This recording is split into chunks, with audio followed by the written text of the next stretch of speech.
राधे राधे, जय श्री कृष्णा। सभी भाई बहन कैसे हैं? कमेंट करके बोलना हमें कैसे हो, तब हम जान पाएंगे कैसे हो आप लोग। और मुझे हंसी आ रही थी इसलिए मेरे आँख में आंसू आ गए। उस दिन मैंने कहा कि पति और पत्नी दोनों के पास पैसे होने चाहिए। जब एक गाड़ी के दो पहिए हैं तो कमज़ोर पार्टी नहीं होनी चाहिए। भाई, घर का काम पत्नी करती है, उसके बाद पति कमाने जाता है तो क्या बताता मैं कमा के लाता हूँ, तो पत्नी क्या बताती मैं घर संभालती हूँ। तू मैं ना किया करो, प्रेम से रहा करो। सारा दिन पति काम करके आता है, आते ही पत्नी के ऊपर चिल्ला दे तो पत्नी नाराज़ हो जाती, मुँह फुला लेती है। तो सत्य है कि अगर बाहर से पति कमा कर आया है और आते ही पत्नी चिल्लाने लगे तो पति नहीं मुँह फुलाएगा, वो भी मुँह फुला लेगा। ये सब ना किया करो, प्रेम से रहा करो। तो पैसे को हमने 10 रुपए की बात से शुरू की थी कि 10 रुपए की बात से शुरू की थी। तो 100 भी होते, 1000 भी होते, 10 भी होते, लाखों भी होते, करोड़ों भी होते। तो जैसे जिसकी आमदनी वैसे पैसे पत्नी को मिल जाते हैं। ये नहीं है, कई औरतें होती हैं, बहनें होती हैं कि लाखों रुपए पाती हैं, 50,000 रुपए पाती हैं महीने में खर्चा करने के लिए। तो वो नहीं समझती हैं कि क्या पता कैसे ज़िंदगी कोई काट रहा है।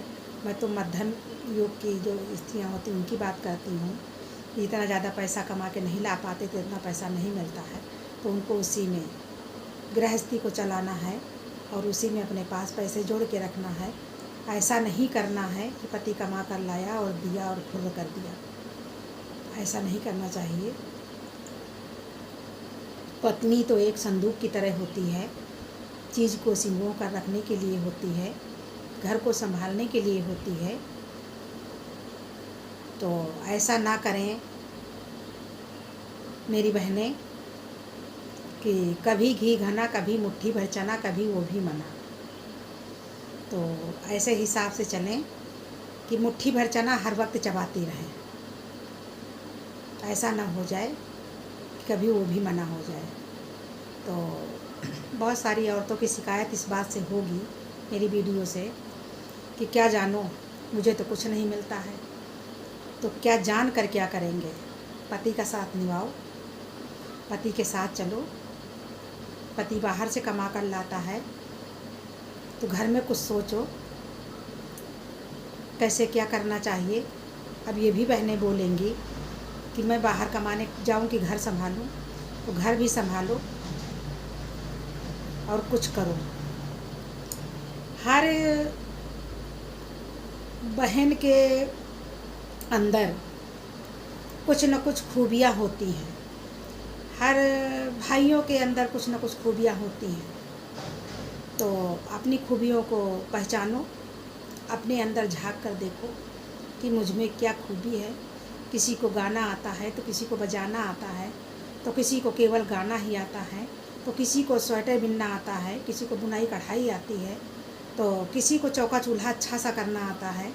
तरीके से अपनी गृहस्थी चला सकती हैं और गृहस्थी में भी अपने बचा सकती हैं। पहले की औरतों को मैंने सुना है, पहले की हमारी अम्मा दादी होरी बोला करती थी, अम्मा दादी लोग बोला करती थी कि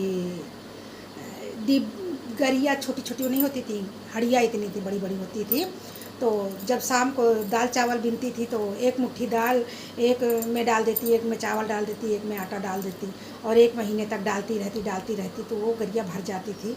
तो एक तो वो 2 कामों में आती थी, तब किसानी ही थी।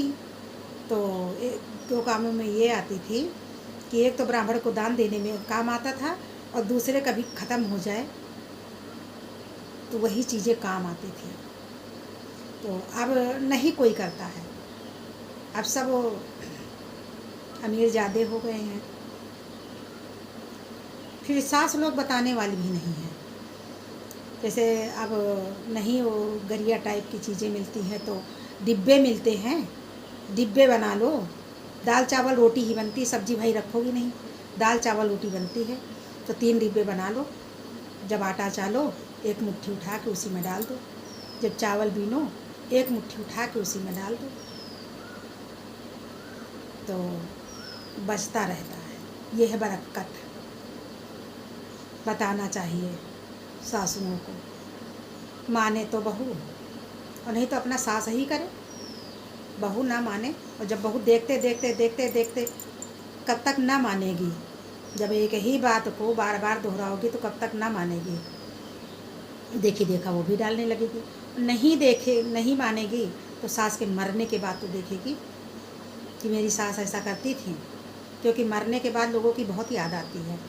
पास रहते तो कदर नहीं रहती है, और मरने के बाद बहुत कदर हो जाती है कि मेरी मम्मी वैसी थी, मेरी मम्मी वैसी थी, और जब हैं तब कदर नहीं है। तो मेरी बात कैसी लगी? ज़्यादा लंबी वीडियो हुई जा रही, हम देख रहे हैं।